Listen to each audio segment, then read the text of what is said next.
Are you traveling back to the Philippines and you would like to know what are the arrival protocols sa pag-uwi mo sa Pilipinas? Alamin po natin yan sa video ito. Watch and find out!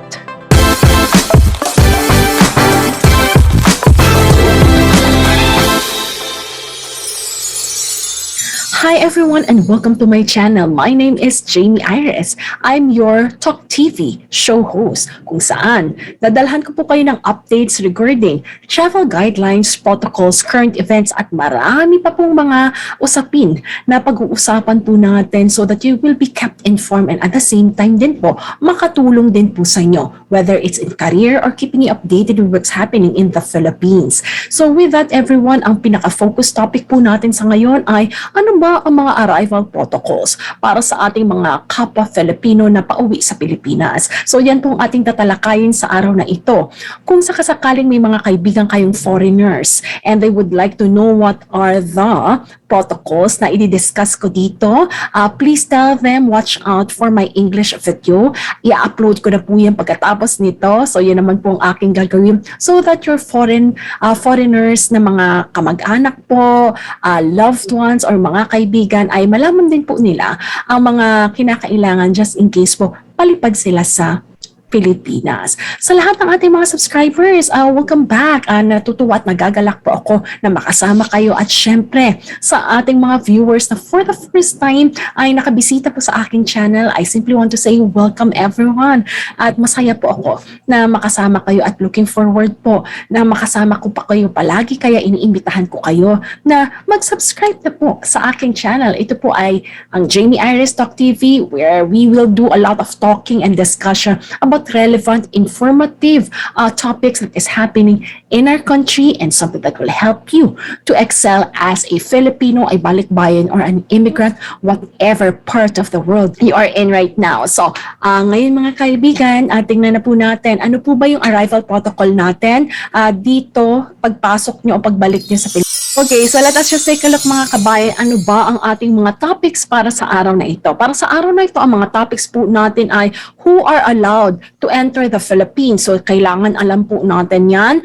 Now, we will talk about both the Filipino passport holders, OFWs and non-OFWs, at mga foreign passport holders po. What do we mean by that? And then, for pre-departure document entry requirements, ito po yung pangalawang topics natin. So, iisa-isahin po natin kung ikaw ay Filipino, ano bang nire-require sa iyo, ano mga dokumento kailangan mong i-prepare pre-departure, and at the same time, if you're a foreigner, what also will be required from you. But then again, we'll have a separate video for the foreigner, so I'll focus first on I'll focus for this video specifically for Filipinos, non-OFWs at mga balikbayan natin. And then in my other video, we'll focus on the foreign nationals. Now, last but not the least, we'll be discussing about travel reminders. So those are the three topics that we'll be discussing for today, mga kabayan at kaibigan. Simulan na po natin sa topic number 1. Now, who are allowed to enter the Philippines? Now, unang-una po, mga Filipino passport holders na meron of course existing passport po at hindi dapat expired mga kabayan ha. So, OFWs and non-OFWs.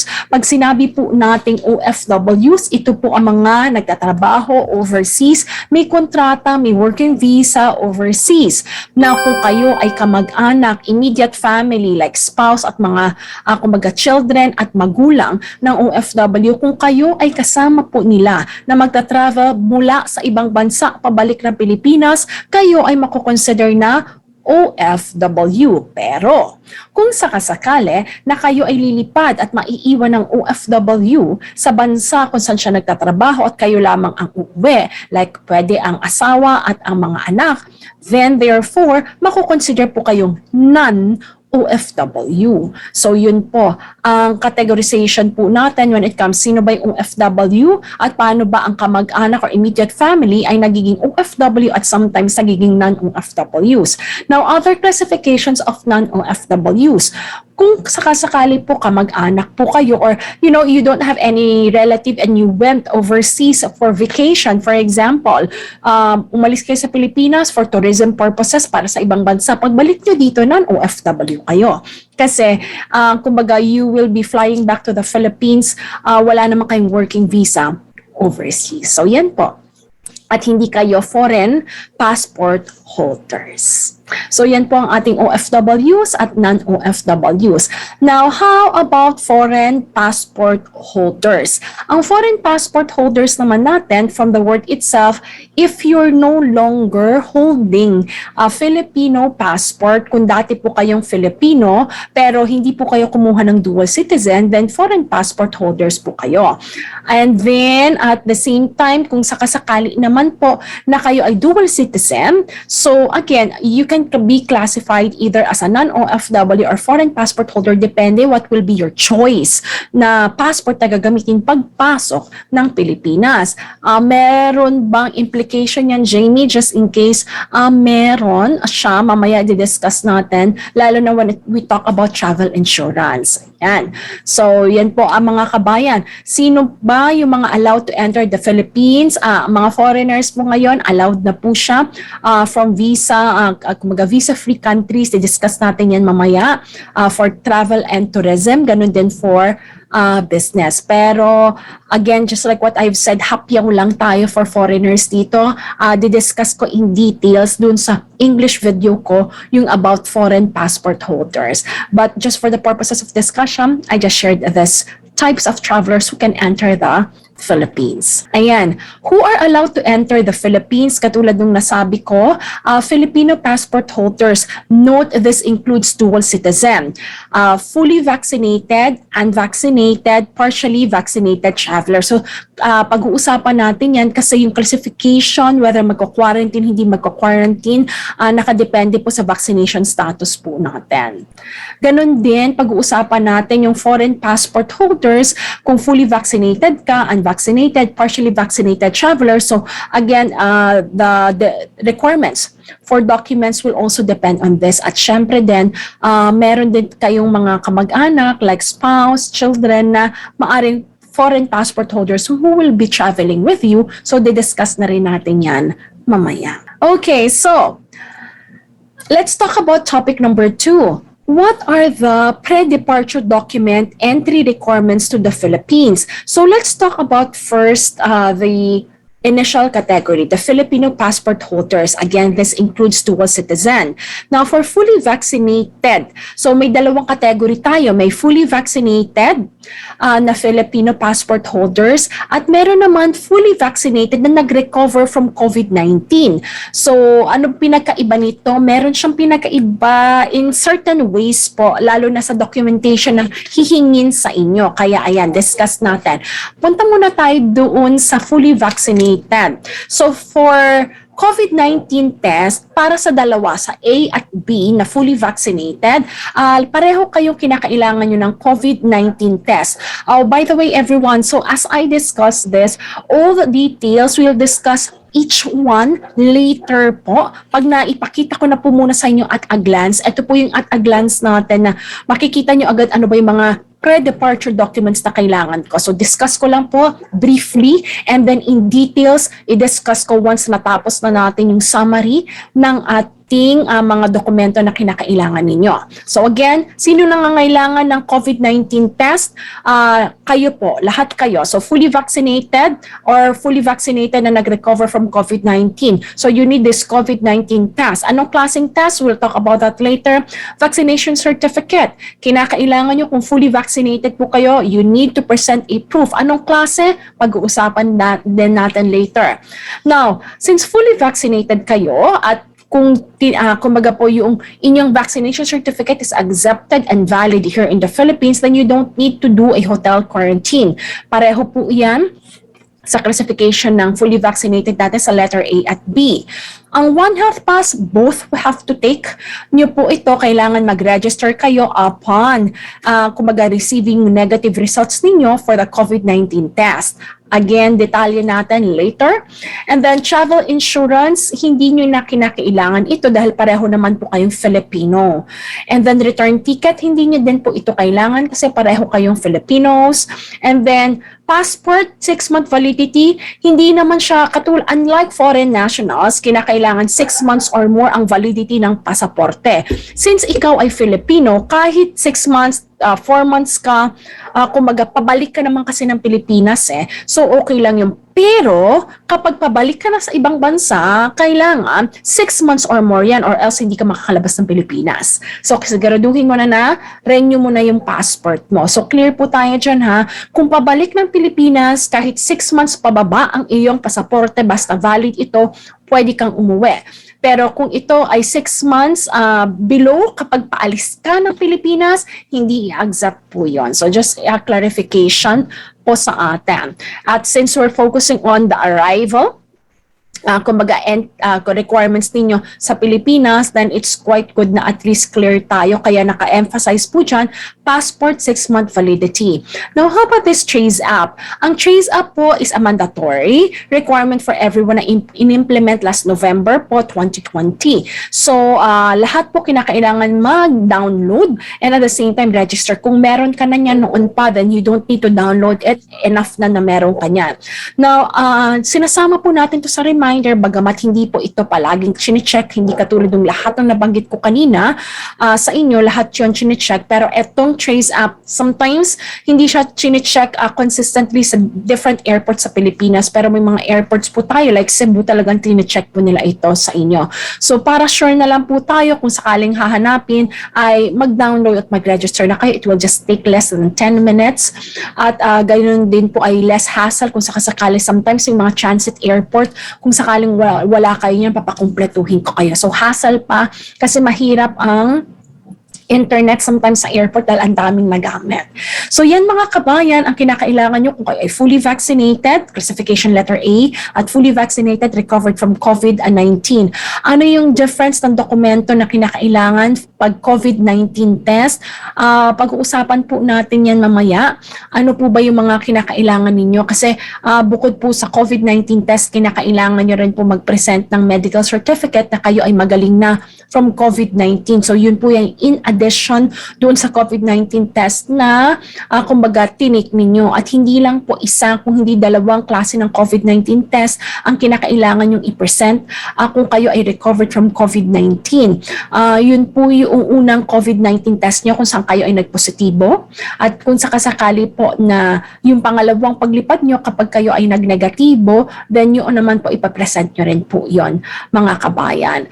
Ngayon, explain ko po yan further in details kasi kung sakaling negative naman po yung resulta ninyo, hindi naman kailangan, it's not required na for you to actually show yung iyong medical certificate. Pero magandang meron ka just in case sa ibang bansa hanapin yon. Pero may isang situation pa po kasi kung sakasakali na halimbawa second na COVID-19 test mo, nag-positive ka pa din, pero sabi noong medical certificate mo ay magaling ka na, so anong mangyayari? Makakalipad ka pa ba? Yes, makakalipad ka.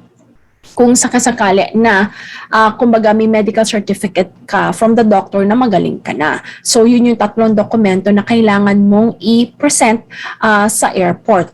Yung unang nagpositibo ka na COVID-19 test, yung pangalawa na nagpositibo ka na naman, nagpositibo, kumbaga positive test ka sa COVID, and then yung pangatlo, yung patunay ng doktor na ikaw ay gumaling na. So yun po ang ating, kumbaga kailangan i-present kung sakali lang po magpositibo. Kung negatibo naman po yung pangalawang test nyo, then okay na po yun, walang problema, hindi na kayo tatanungin. You just simply have to present yung negative COVID-19 test ninyo. Kung may katanungan kayo regarding this, please write it down on my comment box so that at least we could further clarify whatever questions that you might have. Now, let's take a look at the next one. So, if you're a Filipino passport holder at ikaw ay not partially vaccinated or not partially vaccinated or partially vaccinated, letter D, at nag-recover ka din ng COVID-19. So katulad ng explanation ko kanina, ganun din po yung magiging requirement nyo doon sa ating COVID-19 test. Yan. So required kayo pareho.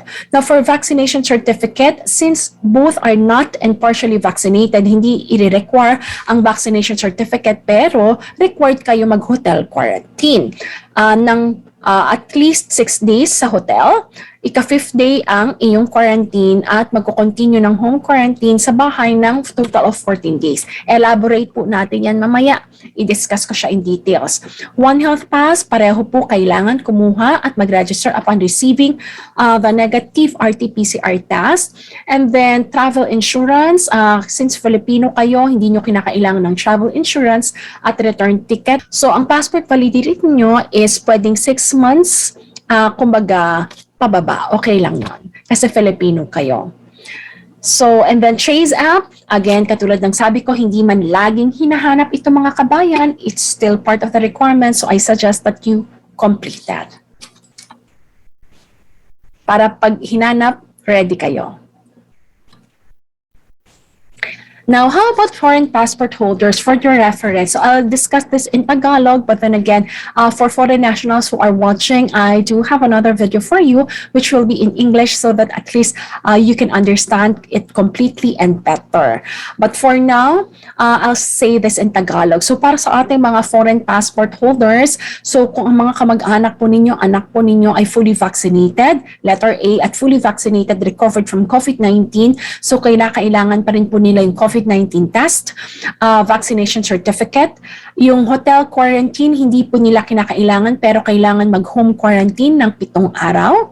Katulad din po sa mga Filipinos, kailangan nyo mag-home quarantine ng 7 araw.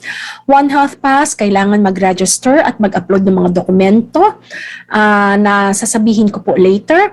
Then travel insurance, kinakailangan po kung magta-travel po sila nang hindi kayo kasama mga Pinoy o balikbayan. So please take note, ang travel insurance, kung hindi kayo kasama, okay, ang mga foreigners po, ito pong chart na to, assuming po hindi kasama ang Filipinos, okay? So kinakailangan may travel insurance at may return ticket.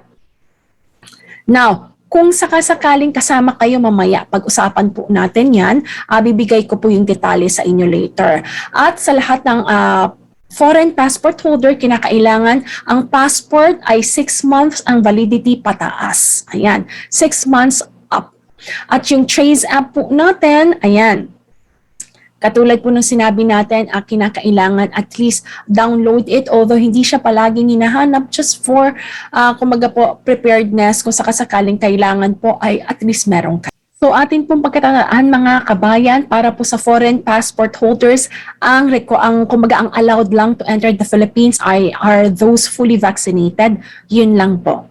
Kapag hindi vaccinated at this point in time, hindi pa ina-allow to enter the Philippines. Okay, great. So let us now discuss the details about the pre-departure entry requirements for travelers. So when we talk about COVID-19 test, who needs this? So it is required for all Filipino passport holders and foreign passport holders. Now, for Filipino passport holders, again, we can classify the dual citizen also for Filipino passport holders. So you could be fully vaccinated or unvaccinated, partially vaccinated travelers. Still, kinakailangan nyo po mag-COVID-19 test, ganun din sa foreign passport holder. So there are 2 types of swab test or COVID-19 test types na ina-accept na po sa Pilipinas. Ang una po natin itong, ayan po, itong RT-PCR swab test at ito naman pong isa ay ang ating rapid antigen. Now, let me give you a specific, kumbaga po mas specific details about these 2 types of COVID-19 test. Now, for the COVID-19 test classification, number 1, the RT-PCR test. This is what we call the gold standard or the swab test. So you have to present a negative RT-PCR test taken within 48 hours prior to departure from the country of origin or first port of embarkation. So that's very important po. So again, within 48 hours. Magbibigay po ako ng example later so that at least you will understand clearly what do we mean by this.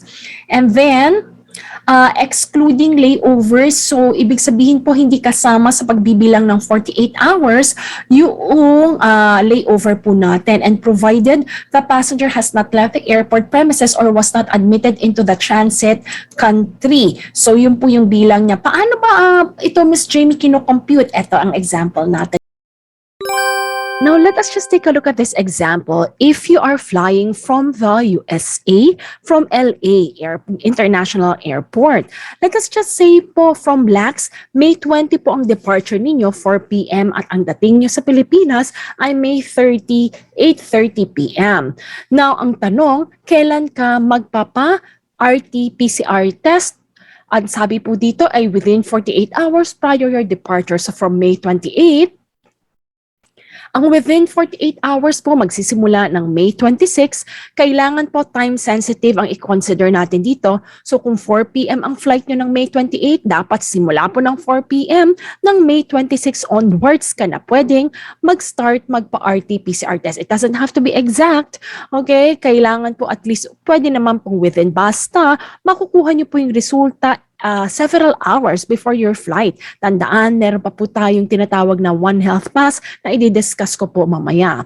So again, kung within 48 hours yan, so May 26, 4 p.m. onwards, pwedeng 5 p.m., 6 p.m., 7 p.m., or 8 p.m. Basta, ang tanongin niyo po palagi doon sa provider ng swab test ay kailan ko po ito, anong oras ko ito makukuha. Dapat several hours po ng May 28. Iba-iba po kasi ang processing time.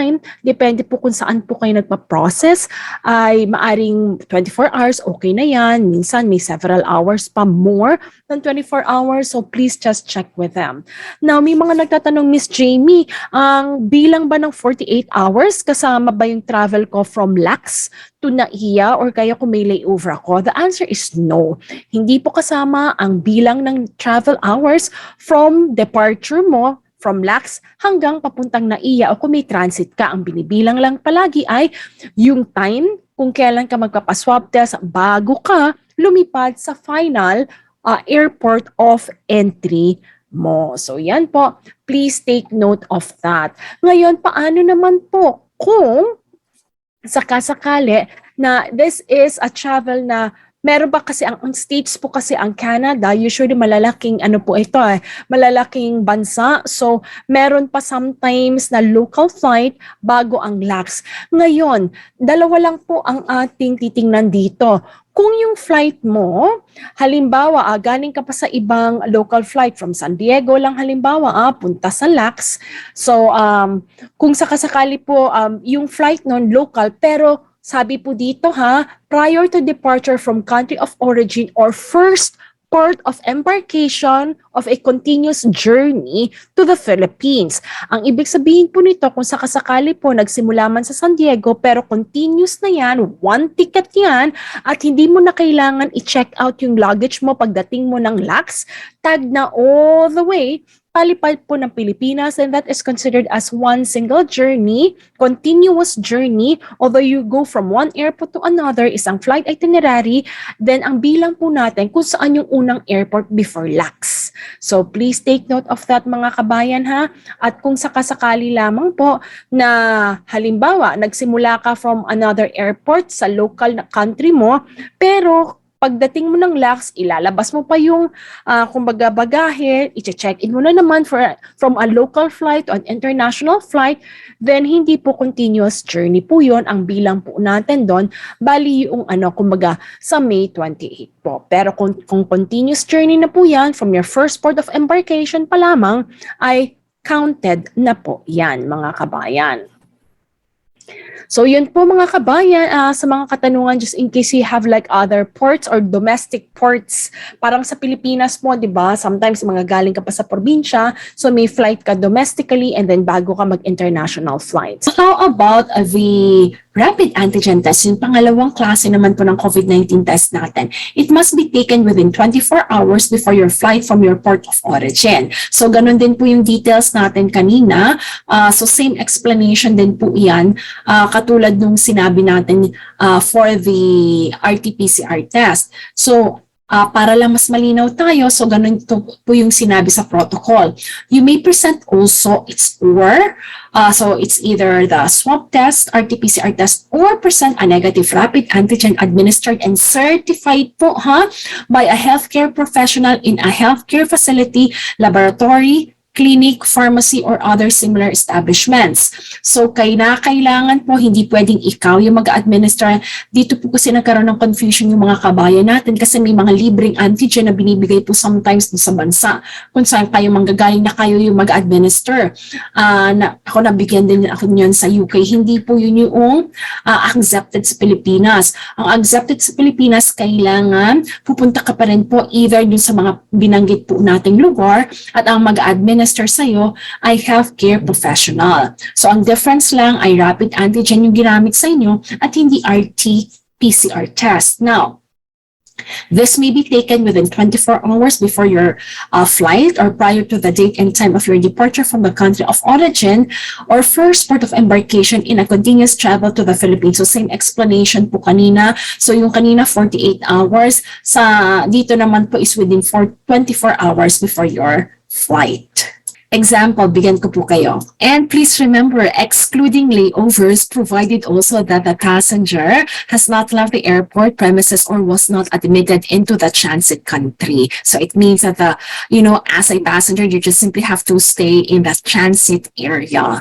Now, let me give you an example so that at least you know when we talk about the rapid antigen test, how do we count the number of hours when you have to take your a rapid antigen test. So alamin po natin. Sige po, ang example pa rin natin ay if you'll be flying from the USA, from LAX or sa Los Angeles International Airport. Kung May 28 ang lipad nyo 4 p.m. at again, arrival sa NAIA ay May 30, 8:30 p.m., ang within 24 hours po, binibilang yan. So, minus 1 day. So, that will be May 27, 4 p.m. onwards. Time sensitive pa rin po ito. Kaya dapat hindi mas maaga sa 4 p.m. 4 p.m. onwards, like 5 p.m., 6 p.m., 8 p.m. As long as i-check nyo po anong oras nyo pwedeng pinakamaaga na makuha yung resulta ng rapid antigen test. Nang sa gayon, pag nakuha nyo na po, ay pwede na kayo mag-register sa One Health Pass. Katulad po nung in-explain natin kanina, again, this example is a simple flight wherein diretso ko na po from Los Angeles International Airport palipad sa Pilipinas. Pero there are times, katulad po ng sabi natin nga kanina, ay kung may domestic flight ka pa bago ka dumating ng Los Angeles International Airport. So again, kung continuous journey po ito from the domestic flight niyo within the country and then papunta sa LAX, ibig sabihin yung bagahe nyo ay hindi na po kumbaga tagged all throughout na po papuntang LAX until NAIA, then that is what we call a continuous journey. So, dun pa lang po sa first port of embarkation ninyo, halimbawa po, it could be San Diego or any other airport within, kumbaga po, the United States, dun pa lang, doon magsisimula po ang bilang ng inyong 24 hours, hindi sa LAX. Kasi ibig sabihin, nagsimula na po yung, kumbaga yung departure time doon sa local airport po ninyo, provided again, isang itinerary yan at hindi nyo nakukunin ang inyong bagahe dun from the local airport, pagdating nyo ng LAX, hindi nyo na siya kumbaga kukunin sa carousel para i-deposit for the international flight. Ibig sabihin nun, continuous journey po yun, single journey until Manila. Pero kung kukunin nyo pa rin po yan, ibig sabihin hindi siya continuous journey, then that could be possible po na dun sa LAX po ninyo ang sisimulang bilang ng inyong within 24 hours. So yun po mga kabayan, kung sakasakali lang meron kayong continuous flight from different airports within the country and then bago yung pinaka-international airport po ninyo na palabas sa bansa kung saan po kayo galing. Yun po ang ating iti-take into consideration kung continuous first port of embarkation. Doon po natin ibabase ang ating pagbilang ng COVID-19 test number of hours. So I hope that helps you mga kabayan. Kung may further question kayo, please just let me know po at isulat niyo po sa ating comment boxes. Again, hindi na po binibilang ang biyahe ng oras from Lax Airport until NAIA Airport. Hindi na po binibilang yon. Ang binibilang lang palagi is before departure time. So that's it mga kabayan. So looking forward, again, nakatulong ito sa inyo. Okay, let us now take a look at the next requirement. If you're fully vaccinated, then you will be required for a vaccination certificate. So fully vaccinated travelers must have the following proofs of vaccination against COVID-19 recognized under existing IATF regulations. At kung meron po kayo nito, ibig sabihin, hindi nyo na kailangan mag-quarantine sa hotel facility. So kailangan i-meet po natin ito. Una, meron po ba kayong WHO na tinatawag po nating International Certificate of Vaccination or Prophylaxis? So ito po yung tinatawag nating yellow booklet. So ayan po yan, ang ating yellow booklet. Now, kung wala po kayo nito, then maari naman po kung dito kayo nabakunahan sa Pilipinas, may Vaxcert PH po ba kayo? Ang Vaxcert PH po ay makukuha lamang kung ang 2 doses po ninyo ay nakumpleto nyo po dito sa Pilipinas. If you have been vaccinated in the Philippines pero hindi ka pa nakakakuha ng Vaxcert PH, please watch my video so you can find it from my channel, the step-by-step process on how you could apply for Vaxcert PH. And last but not the least, pangatlo po, is yung tinatawag po nating National or State Digital Certificate of Foreign Government which has accepted Vaxcert PH under a reciprocal agreement unless otherwise permitted by IATF. So, ang ibig sabihin po nito mga kabayan, kung ang bansa po ninyo, like for me, I actually had my 2 COVID-19 vaccination in the UK. So I'm simply so happy na nagkaroon po ng reciprocal agreement ang UK with the Philippines. So it means na yung national vaccination certificate na meron po ako dahil nabakunahan po ako sa UK ay tinatanggap ng Pilipinas.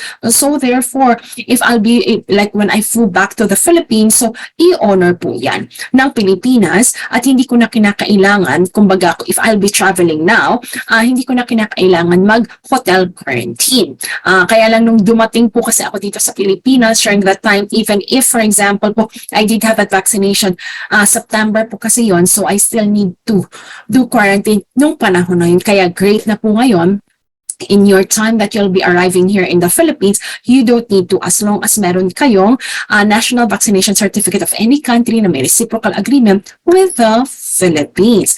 Ano po ba yung mga listahan po nito? Please visit my community page. I usually post po yung mga updates regarding ano ba itong mga bansang ito kasi nagbabago ito palagi. So may dinadagdag. So just in case na hindi kasama yung bansa nyo dati, you can also check if meron ando na po at napasamang inyong bansa.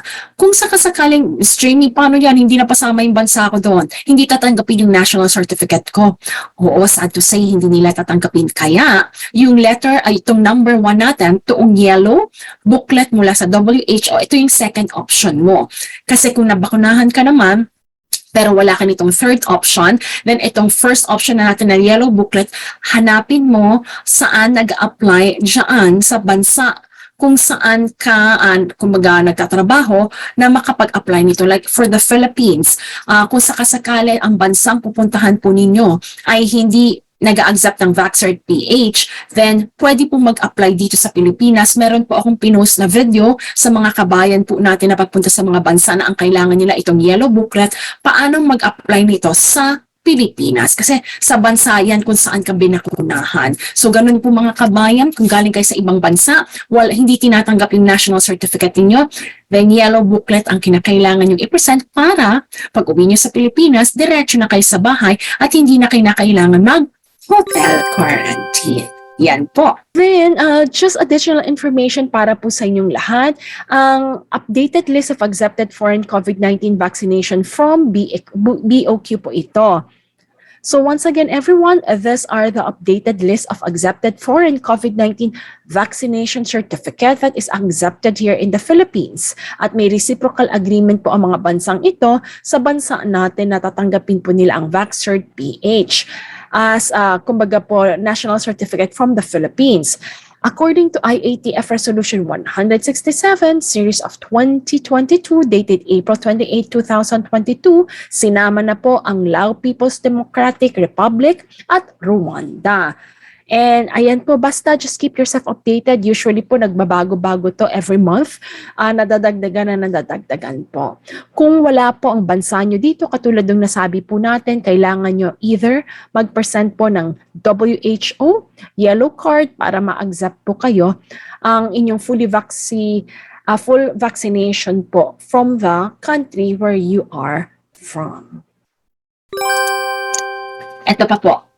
Ano ba yung basis of full vaccination status? So, kinakailangan, naka-receive ka na ng 2 dose sa 2-dose series at 1 dose sa isang single dose series 14 days prior ka lumipad or time of departure mo from the country of origin or port of embarkation. So just like what I explained before, kung sakasakali na ikaw ay nabakunahan ngayong buwan lamang na ito at sa paglipad mo, 7 araw pa lang nakakalipas since last ka nabakunahan ng pinaka-last dose nung vaccination, hindi ka pa rin nila maituturing na fully vaccinated kasi kailangan lampas ng 14 days o nakumpleto ang 2 linggo bago ka maituring na fully vaccinated. So, ibig sabihin, pagdating mo sa Pilipinas, mag-hotel quarantine ka pa rin kung sakasakaling hindi kompleto ang 14 days. Kaya siguraduhin na pag-uwi nyo ng Pilipinas or bago kayo lumipat doon sa port of origin po ninyo, lampas na po ng 14 days ang inyong last COVID-19 vaccination. Now, second one, a vaccine is also included in any of the following: Emergency Use Authorization or EUA, List of Compassionate Special Permit or CSP issued by the Philippine Food and Drug Authority or Administration. Ayan po. So, napaka-importante po niyan. And or Emergency Use Listing of the WHO.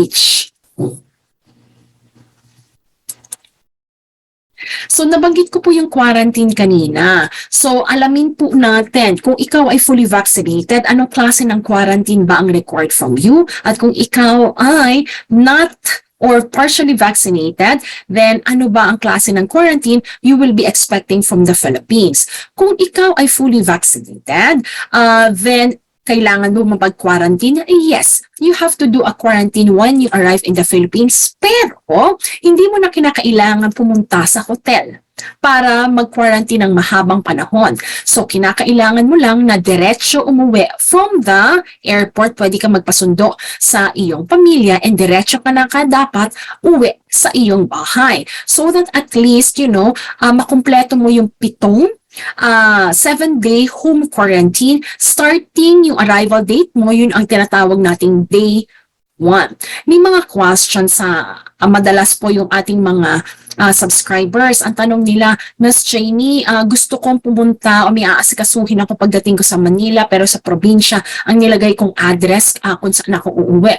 Pwede ba yung asikasuhin ko muna sa Manila and then at saka ako uwi ng probinsya? Kung babasahin po natin yung protocol, ang sinabi po ng protocol is upon arrival in the Philippines or in the airport, you have to go directly to your home for the 7-day quarantine. So, kailangan po nating sundin ito so that at least we will be in compliance po dun sa ating protocol.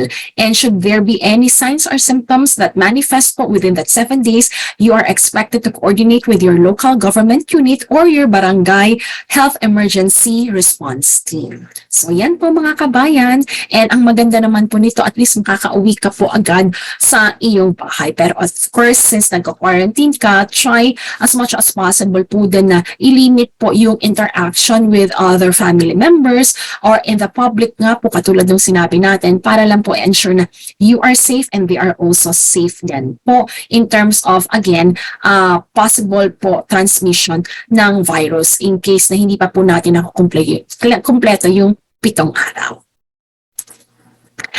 Now, kung ikaw naman ay not or partially vaccinated traveler, you are definitely required to do a quarantine in the hotel facility. So, eto po, kinakailangan mo upon arrival, didiretso ka doon sa hotel na kung saan iyong binook or binook ng OWA for you. If you are an OFW, so automatically po kailangan pumunta po kayo sa OWA. Kapag dating nyo sa Pilipinas, hindi kayo bakunado or partially vaccinated, punta po kayo doon sa OWA Help Desk. Ipakita ang inyong working visa and working permit so that ang contract din po ninyo so that they can prove that you are an OFW. And then make sure na of course, nung kinumpleto nyo ang One Health Pass, naka-indicate lahat or naka-specify dito na ikaw ay OFW. Now, kapag dating mo doon sa counter ng OWA Help Desk, bibigyan ka nila after verifying all the details that you have mentioned ng kumbaga hotel assignment. So, sagot po ng OWA at ng gobyerno po natin ang inyong hotel accommodation. Kasama na po rito kung kayo ay OFW at magta-travel, kasama ninyo ang inyong pamilya. Ang pamilya po tinutukoy natin ay spouse, children, or parents. Yun lang po. Hindi kasama po yung kapatid, hindi kasama or yung mga pinsan. So, immediate family lang po yung kumbaga po kino-consider natin. Now, you have to show all the documentations of course and then kasama rin po sila kumbaga sasagutin ng OWA. Yan. Kung sakasakali po ay kayo ay darating sa, okay, ganito po muna. So, since pagdating nyo as OFW, yung hotel booking sagot ng OWA, yung isa pa po, ika-5th day. So, 6 na araw po kayo, kumbaga lalagi doon sa hotel. Now, ika-5th day ninyo, kayo ay isa-swab test. Now, sagot din po ng OWA kung kayo po ay OFW, yung swab test po ninyo.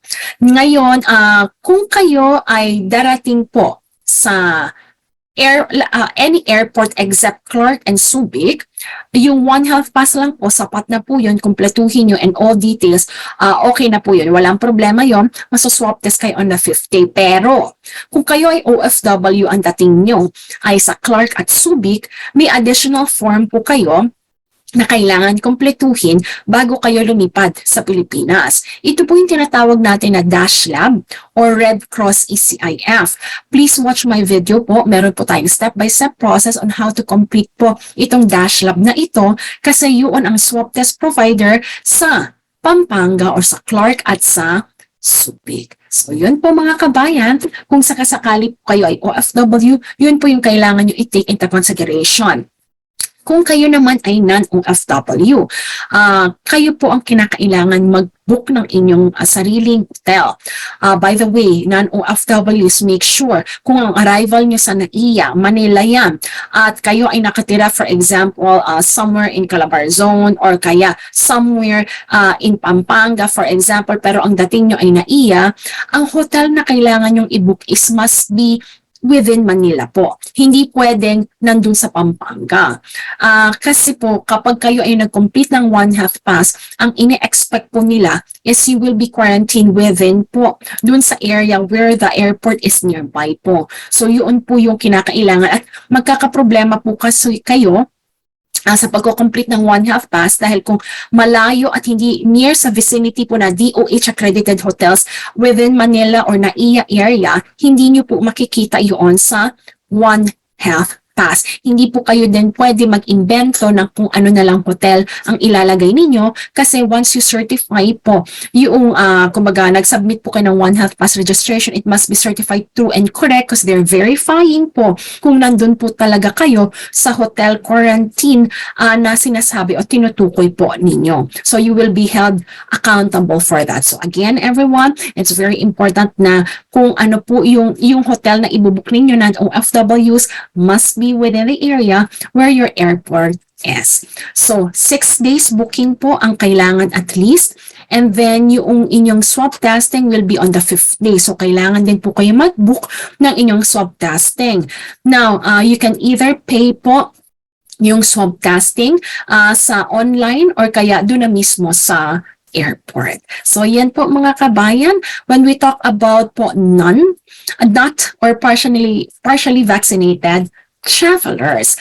Now, ika-anim na araw, looking forward po, marilis na po yung resulta ninyo. Usually, ang sinasabi nila within 24 to 48 hours. However, yung nire-require na booking ay 6 lang kasi since konti na lang po ang mga nag-check-in sa hotel for quarantine, so ine-expect na mas mabilis na po ang proseso. Now, upon your check-out, siguraduhin nyo po na diretso po sa bahay at kinakailangan nyo po magkumpleto ng total of 14 days quarantine. Kasama na po sa counting yung quarantine nyo sa hotel at yung arrival day po ninyo, yun po yung kinoconsider nating day 1 para po sa pag-compute nyo ng 14 days. At please just monitor yourself from the hotel until you go home kung meron pong any possible manifestations of COVID-19 symptoms. Kung sakasakali pong meron, report lang po sa LGU or sa barangay at we are hoping wala naman po so that you'll be healthy and you can mingle and at the same time interact with your family and other friends and loved ones. So yan po mga kabayan. Kapag kayo'y umuwi sa Pilipinas at kung hindi kayo bakunado, pwede po kayo umuwi. Ito lang po ang kailangan nyo i-take into consideration. Now, how about the next requirement?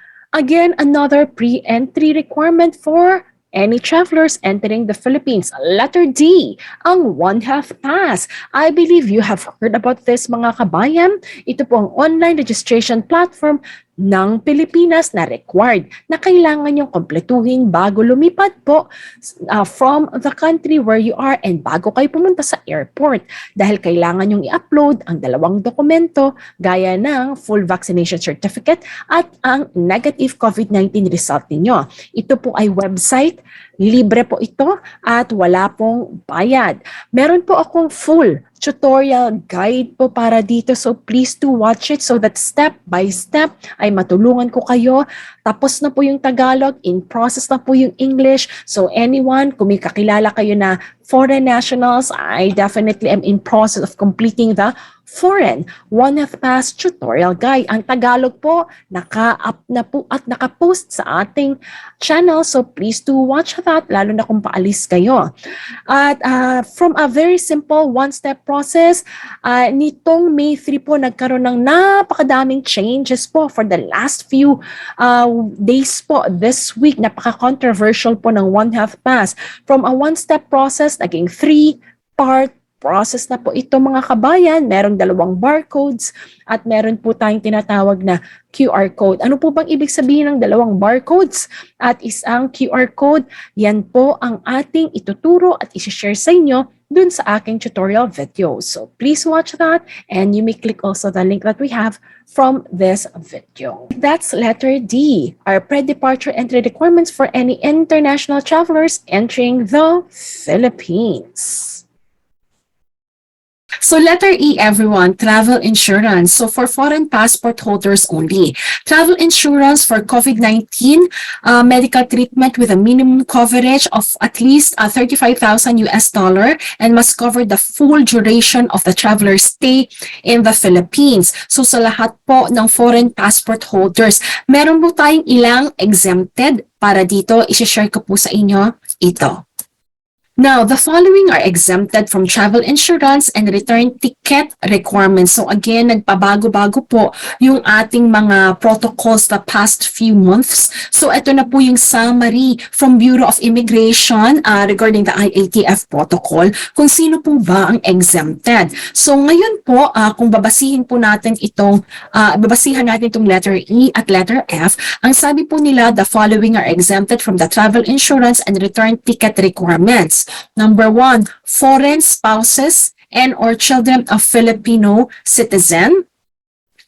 And then a former Filipino citizen with Balikbayan privileges under Republic Act number 9174, including their spouse and children. Ito po, please take note ha. Kinakailangan po, ayan, kung foreign spouse at children of either Filipino or mga Balikbayan, kinakailangan po traveling with them. Yan po yung kanilang condition para hindi po hingan ng travel insurance at gayon din po ng return ticket. Now, foreign nationals with valid immigrant visa or non-immigrant visa except 9A visa holders and or special visa issued by Bureau of Immigration or this one they have mentioned, the or competent Philippine government agency. So please take note, they are exempted from travel insurance and return ticket requirements. So ayan po, yan na po yung pinaka-summary po nila. Now, since nabanggit natin yung return ticket, for foreign passport holders again, with valid onward or return ticket to port of origin or next port of destination, nire-require lahat ng foreigners na of any foreign passport holders natin except yung mga binanggit natin a while ago. So, hindi na po hahanapan dahil kumbaga exempted naman po. So, for nationals from visa-free EO number 408 countries onward return ticket not later than 30 days from date of arrival in the country, and for nationals from visa, ayan, required countries onward or return ticket within the allowed maximum stay. Ayan, hinihinga ng return ticket. Ayan, nationals who are only allowed to stay for a period not exceeding 14 days or less shall present an onward or return ticket within the allowed given stay. So, yan po ang mga nire-require na magkaroon ng return ticket. Mga balikbayan, paano po kayo? Ms. Jamey, foreign passport holder ako, pero balikbayan ako. Hihingan ba ako ng return ticket? So, kung kabalikbayan po kayo, just make sure po, again, yung requirement nila ha, magdala po tayo yung inyong birth certificate and at the same time, yung inyong old Philippine passport. Hindi naman po kayo i-require ng return ticket kasi meron po kayong privilege as balikbayan na magstay at least 1 year here in the Philippines. So, yan po mga kabayan. So that's letter F, return ticket.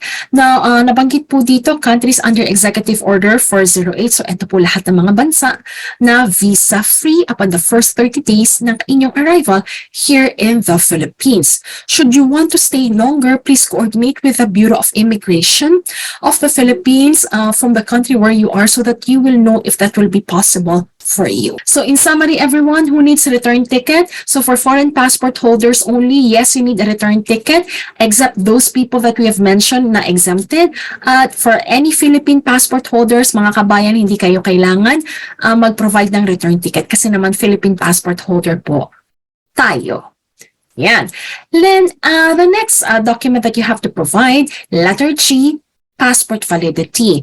So for foreign passport holders only, your passport must be valid more than 6 months upon entry to the Philippines. So it means that if you have foreign spouses, foreign nurse who are your friends, so please tell them it must be more than 6 months. Parang tayo din po, when we travel to other countries, kailangan po bago tayo makalabas ng ating bansa, dapat more than 6 months po yung ating pasaporte. Na kung sakasakali naman tayo, mga Filipino, pabalik ng Pilipinas, Jamey, pagpasok ng Pilipinas, 4 na buwan na lang validity ng aking passport. Makakapasok pa ba ako? Yes. Kasi okay lang naman. Basta hindi expired, even less than 6 months. So, pwede yan. Kasi Filipino naman po tayo, walang problema. Pero, bago ka lumipad ulit, papunta sa bansa kung saan ka nagtatrabaho, make sure na renew mo na ito.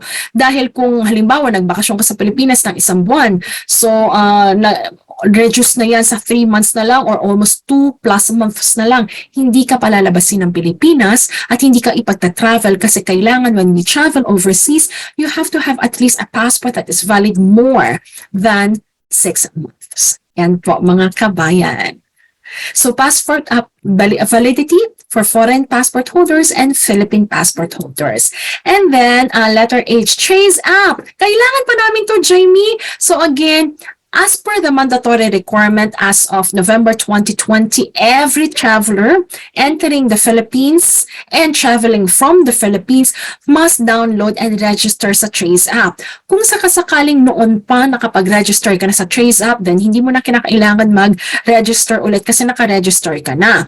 Now, I have to be very honest with everyone, this is not usually asked in all airports. Cebu, madalas talagang hinahanap nila ito.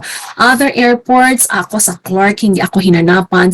Some na mga naka-interview ko o natanong ko sa NAIA, hindi din sila hinanapan nito. So, Jamey, bakit namin kailangan kumpletuhin kung sakasakaling hindi hahanapin? Kasi nga, requirement naman siya mandatory. And sometimes talaga, merong mga airport, kahit transit airport po, hinahanap sa inyo yan at hindi kayo pasasakay ng eroplano for some transit airports na katulad nangyari sa isang subscriber natin, sinabi niya, Miss Jamey, wala kami lahat trace app.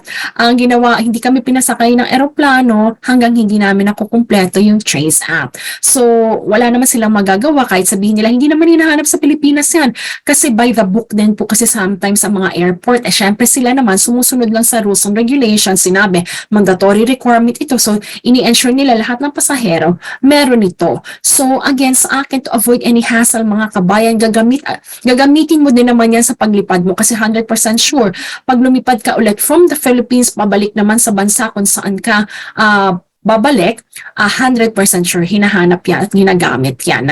Ako, hinanapan ako talaga niyan before I have flown and then I really have to, scan it and use it at the airport.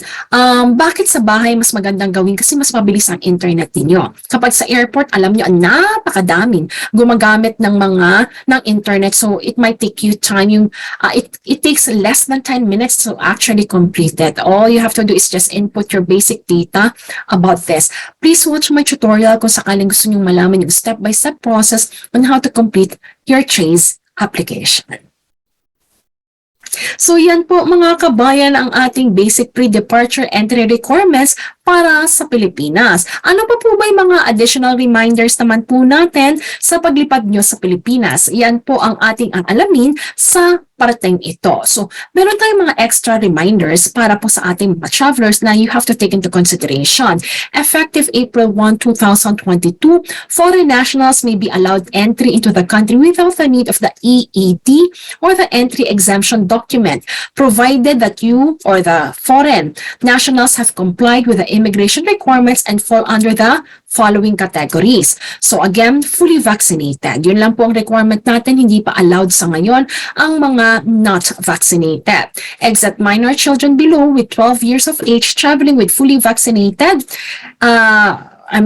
parents. Now, and the rest of the other requirements from A to H that we have discussed, kailangan kinumply ng ating fully vaccinated foreign national in order for them to enter the Philippines. Karagdagan. Supplementary guidelines. Foreign nationals with valid and existing entry exemption document or EED issued prior to April 1, 2022, you may be allowed entry pursuant to IATF Resolution number 160P.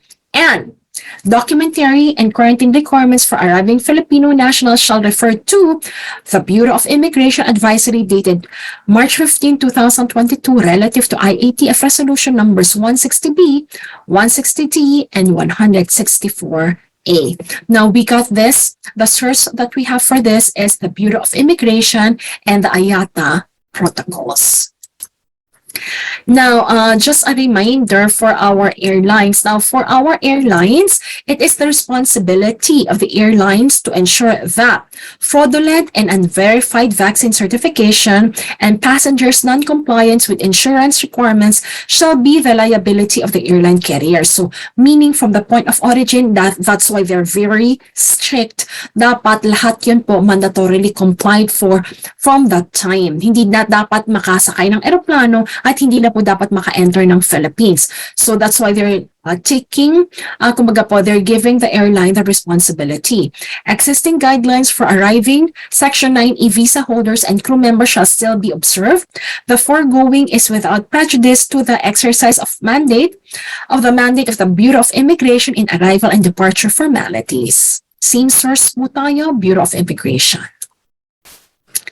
Now, if ever there will be Ukrainian nationals who will be entering the Philippines, they are allowed, provided they comply with the following requirements. Number 1, they must be fully vaccinated, except minor children below 12 years of age traveling with fully vaccinated foreign parents. Letter B, must carry or possess an acceptable proof of vaccination. Letter C, must present a negative RT-PCR test taken within 48 hours or a negative laboratory-based antigen taken within 24 hours prior departure from the country of origin or first port of embarkation, excluding layovers, provided the passenger, again same as before that we have discussed, not left the airport premises or was not admitted into the transit country. And last, 7 days self-monitoring for symptoms upon date of arrival being the first day. So in short, if for example they booked a hotel, then they can go straight from the airport to the hotel, or if they have they know someone in the Philippines, they can definitely go directly to the place where they will be staying. And of course, everyone, last but not the least, the latest update from the Bureau of Immigration. So last April 12, 2022, the Bureau of Immigration announced that returning Pinoys are no longer obliged to fill up or submit arrival cards to the Bureau of Immigration. Filipinos coming from abroad are no longer obligated to fill out the arrival cards and submit this to the officers manning the counters of the Bureau of Immigration at the airport. So, yan po mga kabayan, that's a great news. So, meron po akong complete details bakit kumbaga hindi na nila ini-require ang mga Filipinos. Malalaman nyo po yan doon sa ating full video that I have uploaded. So if you want to know more about this, please watch that video. So, yan. So, yan mga kabayan ang mga topic na atin pong na-discuss sa araw na ito. Who are allowed to enter the Philippines? Again, details about the Filipino passport holders, the OFWs and NonOFWs, ganun din po ang mga foreign passport holders. Please watch for my English video about this. And then pre-departure documents that you need for entry to the Philippines. And last but not the least, some travel requirements reminders that you have to take into consideration. So with that mga kabayan, if you find this video informative and helpful, please click a like, and I'm inviting you to subscribe to my channel so that you'll get updated with the videos that I'm uploading every day that will be helpful and informative. Now, this channel is Jamey Iris TALK TV, at iniimbitahan ko na rin po kayo na mag-subscribe sa aking second channel dahil nais ko pong umunlad at maging matagumpay po kayo mga kabayan. I am doing for the past few years, I'm a professional training and development manager. So I am sharing to you how you can be successful in your career. Kung kayo naghahanap ng trabaho, kung nais nyo bang makahanap ng ibang trabaho, or kung gusto nyo pong ma-promote sa inyong trabaho, how can you excel and be successful in your workplace, lalo na kung kayo nagtatrabaho, kung hindi sa Pilipinas, ay sa ibang bansa. I've been working in other countries for more than 15 years. So I've been very successful po sa aking career. How did I do that? Yung pong mga sekreto at mga tips, yan pong ibabahagi ko sa inyo sa aking channel. So, subscribe na po kayo sa aking second channel. That's Jamey Iris Empowers, the Training and Career Channel for you. So, click nyo rin po yung notification bell so that you'll get updated kapag may mga career tips po ako. Kung may mga anak po kayo, kamag-anak, na nais yung matulungan mag-apply overseas or kaya dito po, mga graduate lang dito sa Pilipinas, pag-subscribe nyo na po dahil nagbibigay po ako ng mga free trainings, free kumbaga tips po na makakatulong po sa inyo, sa mga kabayan at sa mga anak po ninyo. So, with that mga kabayan, ito po si Jamey Iris na nagsasabi, saan man po ako ng mundo tayo naroon, taas noo. Tayo po'y mga Filipino at nais ko pong magtagumpay kayo. Kaya po, ang YouTube channel ko ay para sa inyo.